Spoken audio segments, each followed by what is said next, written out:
Assalamualaikum warahmatullahi wabarakatuh. Hai teman-teman, bertemu lagi dengan saya, Wiwit Damayanti Lestari. Mungkin di antara teman-teman ada yang akan sidang skripsi dalam waktu dekat ini. Dan dari Prodi mensyaratkan adanya publikasi ilmiah baik di jurnal maupun proceeding. Jangan khawatir teman-teman, di video kali ini saya akan membahas mengenai tutorial membuat artikel jurnal dari skripsi. Yuk kita simak videonya sama-sama. Nah, berikut adalah tutorial membuat artikel jurnal dari skripsi. Apa aja ya langkah-langkahnya? Yuk kita lihat. Yang pertama adalah sesuaikan artikel dengan template jurnal. Ada sedikit perbedaan antara susunan deskripsi dengan di artikel dalam jurnal. Kita bahas satu-satu ya. Jadi yang pertama yaitu judul. Judul ini biasanya maksimal itu 15-20 kata. Jadi kalau teman-teman skripsinya misalkan judulnya itu terlalu panjang, maka bisa nanti diringkas. Kemudian nanti nama penulis. Ada nama penulis di bawah judul. Nah, nama penulis ini sebaiknya jangan lupa teman-teman mencantumkan nama pembimbing teman-teman dalam skripsi, ya, itu agar kalau ada revisi dari pengelola, ya, baik itu dari reviewer ataupun dari editor, kita dapat bertanya ke dosen pembimbing kita. Selain itu juga, kalau kita mencantumkan nama dosen pembimbing kita dalam artikel jurnal kita, itu akan membantu juga untuk akreditasi dari prodi kita. Kemudian abstrak. Abstrak ini tergantung nanti dari jurnal masing-masing. Ada yang minta untuk menulis dalam 2 bahasa, yaitu bahasa Indonesia dan bahasa Inggris. Tapi ada juga jurnal yang hanya mensyaratkan ditulis abstraknya itu dalam bahasa Indonesia. Nanti abstraknya maksimal yaitu 250 kata, biasanya seperti itu. Nah, kemudian kata kunci juga harus ditulis. Kemudian pendahuluan. Nah, jadi kalau di pendahuluan ini isinya adalah rangkuman dari bab 1 dan bab 2. Tapi ini juga tergantung dari template jurnalnya masing-masing. Ada yang memisahkan antara bab 1 dan bab 2, tapi ada juga yang digabung di pendahuluan.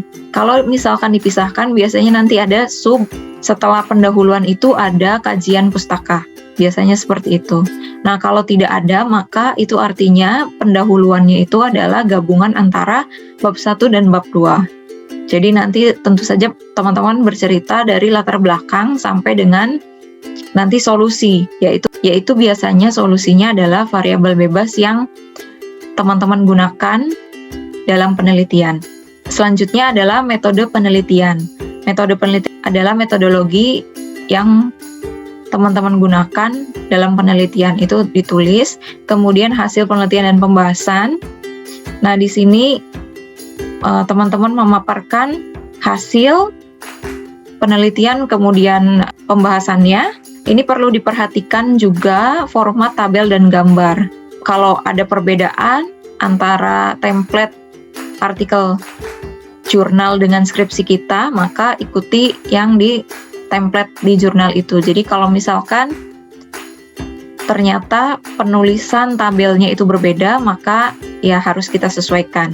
Selanjutnya adalah kesimpulan. Jadi di sini kesimpulan itu termasuk juga saran. Jadi setelah kita menuliskan kesimpulan, di bawahnya atau setelahnya gitu, kita juga menuliskan sarannya seperti apa. Selanjutnya, ucapan terima kasih. Nah, di sini itu ucapan terima kasih itu opsional biasanya, tapi sebaiknya sih ada. Kalau misalkan kita penelitiannya di sekolah, maka nanti bisa ditulis di situ ucapan terima kasih kepada pihak sekolah. Kemudian selanjutnya referensi. Nah, referensi ini disesuaikan dengan style dari masing-masing template jurnalnya. Ada yang pakai apa, ada yang pakai font cover. Nah, itu disesuaikan dengan template dari jurnalnya masing-masing. Nah, kemudian langkah yang kedua yaitu perkaya referensi. Jadi kalau misalkan skripsi kita itu kurang banyak nih jurnal nasionalnya atau jurnal internasionalnya, itu bisa ditambahkan untuk diperkaya referensinya. Nah, kemudian yang ketiga yaitu padatkan informasi. Jadi penekanannya di sini adalah teman-teman memparafrasekan kutipan. Jadi kalau misalkan kita ngutip dari pendapat A, itu mengatakan bla bla bla. Kemudian pendapat B mengatakan bla bla bla, pendapat C mengatakan bla bla bla. Nah, itu ketiga orang atau ketiga sumber yang kita kutip itu isinya itu hampir sama gitu. Nah, itu bisa kita parafrasekan menjadi kalimat kita. Namun itu kita tulis sumbernya. Jadi 3 sumber itu kita padatkan menjadi satu kalimat misalkan seperti itu. Jadi diparafrasekan. Kenapa? Karena kita harus memperhatikan batasan dari halaman artikel jurnal. Jadi ada yang mewajibkan untuk tidak lebih dari 10 lembar artikel atau malah kurang dari itu gitu ya. Jadi lebih baik sih diparafrasekan.